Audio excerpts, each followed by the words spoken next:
ঘরের তালা বাইরে চাবি, চারদিকে শুধু দাবি।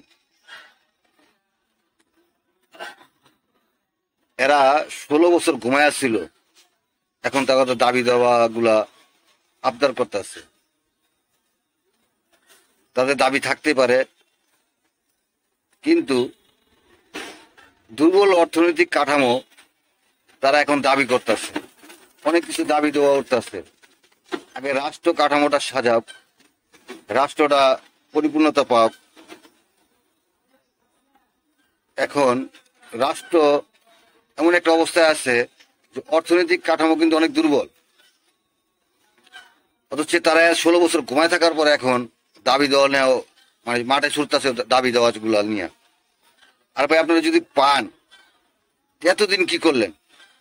এতদিন তো কথা কর শক্তি পান নাই গা, ঠিক আছে, শক্তি পান নাই, কিন্তু এখন একটা সরকারে আগে গুছাইতে দেন, রাষ্ট্র ব্যবস্থাটা সাজাইতে দেন, এরপরে চাওয়া পাওয়া চিন্তা ভাবনা করেন। আপনার এমন জায়গায় চাওয়া পাওয়া তৈরি করতেছেন এখন, যেহেতু অর্থনৈতিক দুর্বল, রাষ্ট্র কাঠামো দুর্বল, আপনারা এখন চাওয়া পাওয়া শুরু করে দিচ্ছেন। তো এই যে জিনিসগুলো করতেছে, এইগুলো ঠিক না।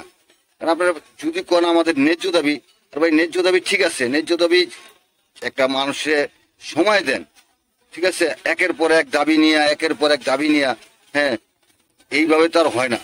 এও হয়, দাবি দেওয়া গুলো পূর্ণ করতে গেলে সময়ের ব্যাপার পড়ে।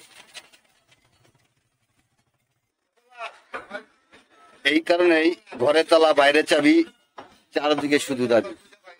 দাবি দেওয়া থাকবেই, এটাই স্বাভাবিক, কিন্তু সময় দেন। সময় ছাড়া কোনো জিনিস হয় না। আপনারা 16 বছর সময় দিতে পারছেন, আর এই সরকারে কিছুদিন সময় দেন।